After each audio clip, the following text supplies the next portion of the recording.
முதல் வாசகம். இதோ, இன்று நான் ஆசியையும் சாபத்தையும் உங்களுக்கு முன் வைக்கிறேன். இணைச்சட்ட நூலிலிருந்து வாசகம். அதிகாரம் 30, இறைவசனங்கள் 15 முதல் 20 முடிய. மோசே மக்களை பார்த்து கூறியது: இதோ பார், வாழ்வையும் நன்மையையும் சாவையும் தீமையையும் இன்று நான் உனக்கு முன்பாக வைத்துள்ளேன். அது இதுதான், இன்று நான் உனக்கு கட்டளை இடுகிறேன். உன் கடவுளாகிய ஆண்டவர் மீது அன்பு பாராட்டு. அவரை பின்பற்றி அவரது வழியில் நட.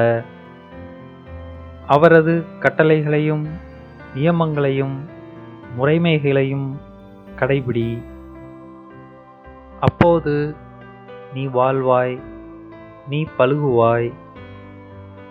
நீ உடைமையாக கொள்ளப்போகும் நாட்டில் உன் கடவுளாகிய ஆண்டவர் உனக்கு ஆசி வழங்குவார். ஆனால் உனது உள்ளம் விலகிச் சென்று நீ செவி கொடாமல் கெட்டலைந்து வேறு தெய்வங்களை வணங்கி அவற்றுக்கு பணிவிடை புரிந்தால், இன்று நான் உனக்கு அறிக்கையிட்டு கூறுகிறேன்,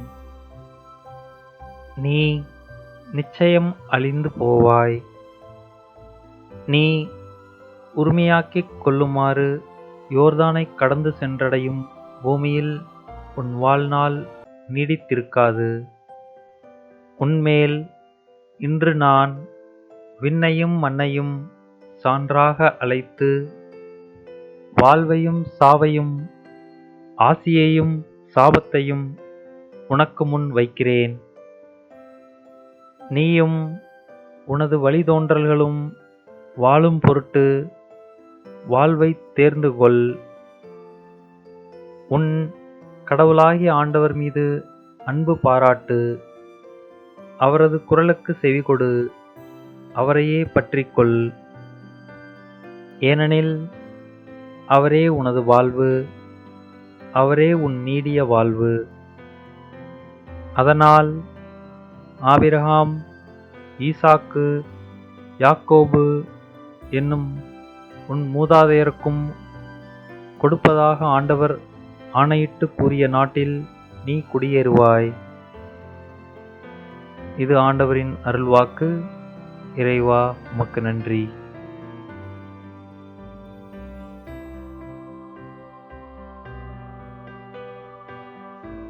நற்செய்தி வாசகம். என் பொருட்டு தம் உயிரை இழக்கும் எவரும் அதை காத்துக் கொள்வார். லூக்கா எழுதிய தூய நற்செய்தியிலிருந்து வாசகம். அதிகாரம் 9, இறைவசனங்கள் 22 முதல் 25 முடிய. அக்காலத்தில் இயேசு தம் சீடரை நோக்கி, மானிட மகன் பலவாறு துன்பப்படவும் மூப்பர்கள், தலைமை குருக்கள், மறைநூல் அறிஞர் ஆகியோரால் உதறி தள்ளப்பட்டு கொலை செய்யப்படவும் 3ஆம் நாளில் உயிருடன் எழுப்பப்படவும் வேண்டும் என்று சொன்னார். பின்பு அவர் அனைவரையும் நோக்கி கூறியது: என்னை பின்பற்ற விரும்பும் எவரும் தன்னலம் துறந்து தம் சிலுவையை நாள்தோறும் தூக்கிக் கொண்டு என்னை பின்பற்றட்டும். ஏனெனில் தம் உயிரை காத்துக்கொள்ள விரும்பும் எவரும் அதை இழந்து விடுவார். என் பொருட்டு தம் உயிரை இழக்கும் எவரும் அதை காத்துக் கொள்வார்.